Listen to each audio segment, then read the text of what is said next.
এটা semifinalist Rangpur Riders second পেয়েছে, তারা যাওয়ার সম্ভাবনা আছে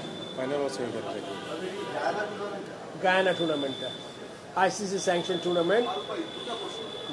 এক নম্বর প্রশ্ন যেটা আমাদের ক্রিকেট বোর্ডে সবাই অনেক পজিটিভিটি খোঁজার চেষ্টা করছে। শ্রদ্ধেয় রেসপেক্টেড ফারুক ভাই আমাদের বোর্ডে এসেছেন, and you guys are playing tremendous role so far. একটা জায়গায় আমার কাছে মনে হয় যে আপনারা আপনাদের ব্যক্তিগত হোক আর যেটাই হোক কথায় স্ট্রিক থাকতে পারেন। পয়েন্টটা হচ্ছে আমাদের নোমান ভাইকে একটা ইন্টারভিউ আপনারা দুজনে দিয়েছিলেন এবং সেখানটায় আপনি ব্যক্তিগতভাবে বলেছেন যে বাংলাদেশের ক্রিকেটে ক্ষতিগ্রস্ত করার ক্ষেত্রে চান্দিকা হাতুরু সিং এর একটা প্রোঅ্যাক্টিভ রোল রয়েছে। আপনি যদি সেই ক্ষমতায় যেতে পারতেন তাহলে সরিয়ে দিতেন। এরপরে আমি প্রশ্ন করেছিলাম সংবাদ সম্মেলনে, সেখানটায় আপনি বলেছিলেন যে আর 7 থেকে 14 দিনের মধ্যে একটা সিদ্ধান্ত পাবেন।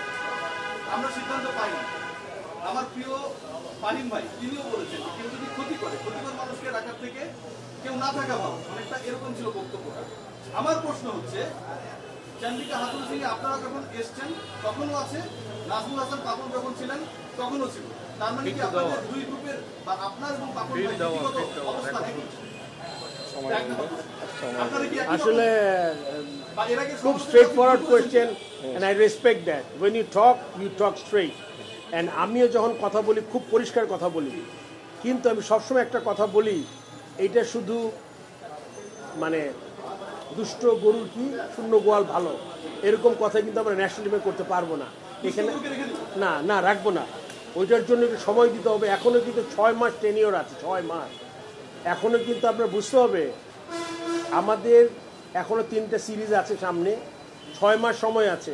আমরা চেষ্টা করছি পজিটিভ, তাড়াতাড়ি কিছু দেখতে হবে না। আমি যদি কিছু চেষ্টা না করি, যদি ফ্রুটফুল কিছু না পাই, আমি কিন্তু হুট করে কোনো ডিসিশন নিতে পারবো না। তবে এটা এখন আমাদের চিন্তায় আছে, অ্যান্ড আমরা এখন এটা মাথায় আমাদের আছে, এটা খুব শীঘ্রই দেখতে পারবেন। আগের মতোই বলছি, শীঘ্রই দেখতে পারবেন। আরেকটা ব্যাপার ফারুক ভাই জানতে চাই, সেটা হচ্ছে আমরা গ্রাউন্ডস কমিটির চেয়ারম্যান এখানটা রয়েছে মাহবুব ভাই, পুরনো মানুষ। আমাদের গ্রাউন্ড স্টাফদের বেতন বাড়ানোর জন্য আপনারা একটা বিগ রোল প্লে করেছেন মাহবুব ভাই ডিপার্টমেন্টে।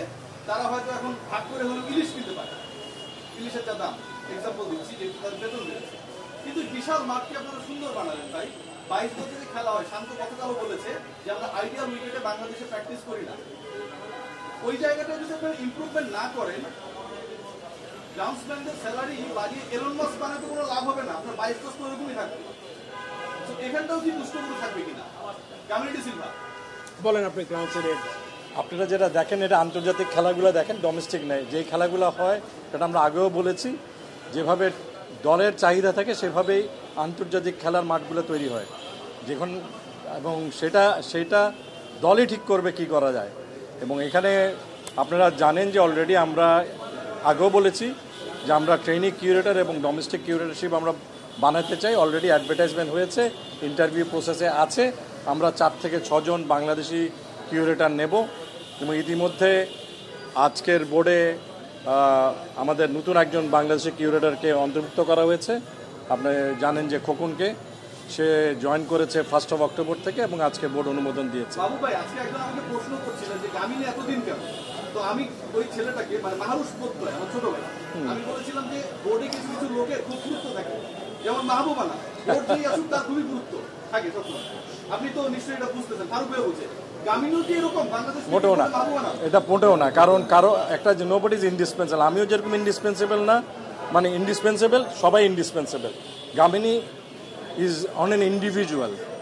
সে আজীবন এখানে থাকার মতো যোগ্যতা রাখে না, কিন্তু তার রিপ্লেসমেন্টগুলো আমাদেরকে বের করতে হচ্ছে। সেই জন্যই আমি কারো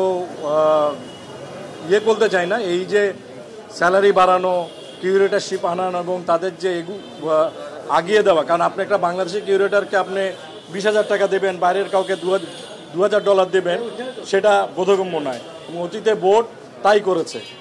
এবং আমরা যখনই বাইরের থেকে বাংলাদেশি কিউরেটরকে ফেরত আনতে চেয়েছি, আমরা ওই পয়সা দিতে চাইনি। সেটা আমি পাবলিক করতে চাই না, সেটা বোর্ডের মধ্যেই থাকুক। এটা আপনারা আমাদেরকে অনেক কথাই বলতে পারেন, কিন্তু বোর্ড যেহেতু সেটা অনুমোদন করে, বর্তমানে বোর্ডে সেইটা পেয়েছি বলেই আমরা নতুন বাংলাদেশি কিউরেটরকে নিতে পারছি একটা ভ্যালু যে বাইরের থেকে আমরা ভালো দামে দিতে পারি। আচ্ছা, এখানে ছোট্ট একটা কথা বলে নিচ্ছি আমি, ইউ আর 100% রাইট। সবগুলো আমরা রিভিজিট করছি, সবগুলো এরিয়ায় আমাদের প্রচুর আলোচনা করি ইন্টারনালি, যে আমাদের কিন্তু ভেন্যু ম্যানেজার, এগুলো কিন্তু আমি বলি না সবসময়, ভেন্যু ম্যানেজার, ডিস্ট্রিক্ট কোচেস, এগুলো কিন্তু সব কোর এরিয়ার যেগুলোতে কখনো কেউ নজর দেয় না, নজর দেওয়ার প্রয়োজন মনে করে নাই। আমরা এগুলো নতুন করে অ্যাডভার্টাইজ করব যাতে ভালো ছেলে আসে, জাস্ট বিকজ অফ এক সময় খেলেছে, কোনো কাজ করে না, শুধুমাত্র সে থেকে যাবে।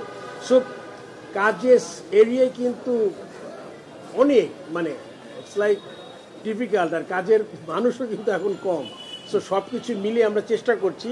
একটা খুব গুরুত্বপূর্ণ কোয়েশ্চেন করেছেন আপনি। এইবার বিপিএলে একটা বলেছেন যে টিমের চাহিদা অনুযায়ী মাঝে মাঝে উইকেট বানাতে হয়, which is correct, but normally যখন আমরা দেখি বিপিএলও ওই ধরনের উইকেট, তখন কিন্তু কোয়েশ্চেনটা থেকেই যায়। বোধহয় আপনি ওখান থেকে কথা বলার চেষ্টা করেছেন। আমরা এবার চেষ্টা করব বিপিএলের উইকেটটা টপ ক্লাস উইকেট বানাতে পারি আমরা, তা না হলে একটা কি আপনি ইভালুয়েট করবেন কিভাবে। If you see someone is not delivering, তাইলে কিন্তু আপনার কোয়েশ্চেনটা হবে হলে যে he is not good enough. So ওই জিনিসটা আমরা এবার খুব ভালোভাবেই আমরা ওই জিনিসটা আমরা এবার খেয়াল করবো। শেষ কোয়েশ্চেন, হ্যাঁ, 10 কত দিবেন আপনি?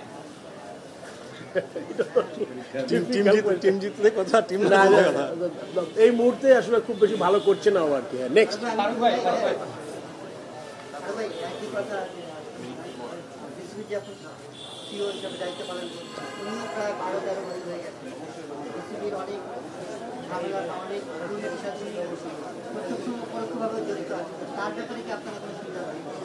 এই মুহূর্তে তো আমরা রিবিল্ডিং করছি আর কি। আপনি জানেন যে আমাদের এখন এই মুহূর্তে 7-8 জন ডিরেক্টর, 9 জন কোরামের মতো, 9-10 জনের বেশি নাই, 14 জনের মতো ওনারা আসেন না, দেশে নাই বা দেশের বাইরে অসুস্থ হোয়াটএভার।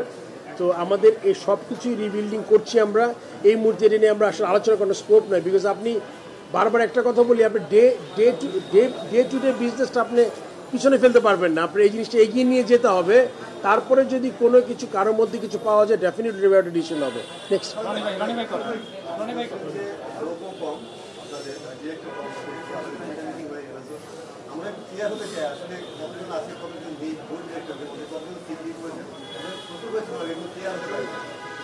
আসলে আজকে তো আমাদের 3টা বোর্ড মিটিং হয়েছে, যেটা হলো গিয়ে সাধারণ বোর্ড মিটিং, একটা ইমার্জেন্সি মিটিং, 4টা মিটিং হয়েছে। এখন বোধহয় সময় এসছে যারা নেই তাদের ব্যাপারে একটা ডিসিশন নেয়, বাট তাদের ব্যাপারে ডিসিশন নিলেও কিন্তু আমি এই মুহূর্তে ওদের জায়গায় কোনো নিতে পারছি না। আপনি জানেন যে ডিস্ট্রিক্ট লেভেলের কমিটিগুলো ভেঙে দেওয়া হয়েছে, এখনো তো নতুন কমিটি করেনি, ক্লাবগুলো এখনো অগোছালো, টিম শুরু হয়নি। সো আমরা নতুন করে, মানে আপনি যদি ইলেকশন করতে চান, ভ্যাকেন্সি হইতে হবে, তখন আপনি কিন্তু ইলেকশন ওইভাবেই করতে হবে।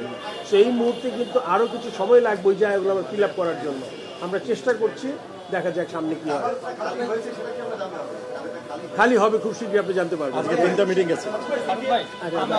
আগে বলো।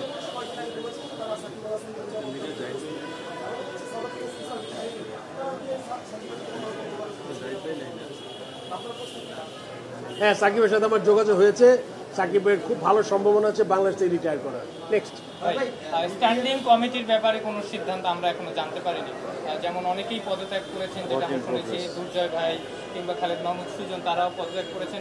ওই জায়গাগুলো ফাঁকা হয়েছে, তারা এইচপির দায়িত্বে ছিলেন, গেম ডেভেলপমেন্টের দায়িত্বে ছিলেন, ক্রিকেট অফিসের দায়িত্বে ছিলেন জালাল ইউনুস। ওই জায়গাগুলো আপনারা এখন অফিসিয়ালি বন্টন করেননি, এটা কি কবে? এগুলো আমাদের সব, আমাদের যে ডিরেক্টর যাদের মধ্যে আছেন সবাই 2টা 3টা 4টা পোর্টফোলিও আমরা দেখছি, বাট যদিও বলি না নামে, কারণ আপনার একটা একটা চেয়ারম্যান, একটা মেম্বার সেক্রেটারি দরকার, তার সাথে মেম্বারের দরকার 2-3টা, তো ওই ধরনের লোকও বলো নাই। কিন্তু আমরা কমিটি না করলেও আপনি দেখবেন কাজ তো থেমে নাই, তার মানে আমরা কাজ করে যাচ্ছে, আমরা নিজেদের মধ্যে আমরা করে নিয়েছি। নেক্সট বললাম সাকিব ব্যাপার,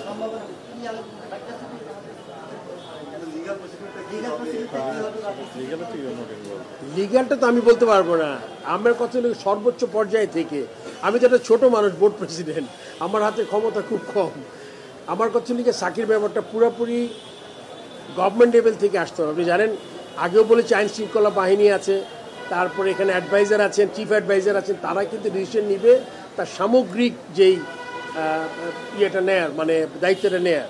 ওটা যখন আমরা পেয়েছি, আর আমাদের যতটুকু ক্ষমতা, যেমন স্টেডিয়ামের ভিতরে আপনার ও ইনডোরে যাবে, ও মাঠে খেলবে, ওই যে ওইখানে আরেকটা প্র্যাকটিস গ্রাউন্ড আছে, ওখানে যাবে, এই দায়িত্বটা তো আমার নেওয়া খুব সহজ, সো এটা আমরা নিতে পারবো। নেক্সট,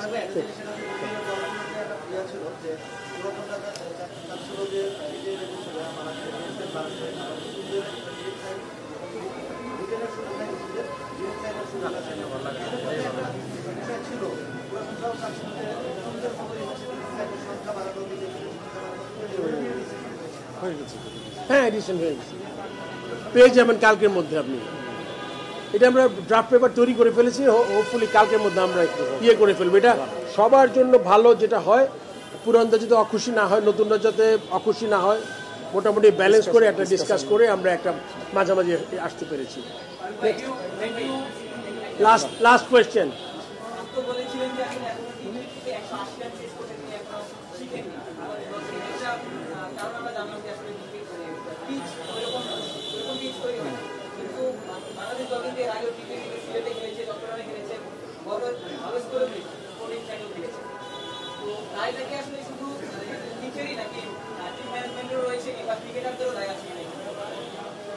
পিচের ব্যাপারে খুব ইম্পর্টেন্ট কোয়েশ্চেন করেছেন আপনারা। আমার গ্রাউন্ডসের চেয়ারম্যান, আমার বস কথা বলেছেন গ্রাউন্ডসের ব্যাপারে। আমি এবার I will make sure T20 wicket Dhaka স্টেডিয়ামে যাতে স্পোর্টিং উইকেট হয়, ভালো খেলা দেখতে পারেন। যদি এই ক্লিয়ার ইনস্ট্রাকশন দেওয়ার পরে যদি উইকেটটা না তৈরি হয়, তাহলে আমি খুবই আপসেট হব। সেটা আমি চেষ্টা করব যাতে আপনার একটা ভালো স্পোর্টিং উইকেট হয়, যাতে প্লেয়াররা ভালো উইকেটে স্কোর করতে পারে, বোলাররা ভালো উইকেটে রান করতে পারে। তো সেটা দেখা যাবে। ছোট্ট একটা ব্যাপার বলে শেষ করছি, ডিসেম্বর জানুয়ারিটাতে কিন্তু রোদের তাপ কিন্তু অনেক কম। ইটস নট অলওয়েজ ইজি যে আমরা টপ উইকেট তৈরি করা, অনেক রেগুলার শিশিরের ব্যাপার থাকে, ওরকম একটু সফটওয়্যার থাকে উইকেট, অত হার্ড উইকেট আপনি সাভারের মতো পাবেন না যদি বৃষ্টি না হয়। সেই দিকে বিবেচনা করে আমরা চেষ্টা করব ভালো স্পোর্টিং উইকেট। অনেক ধন্যবাদ সবাইকে।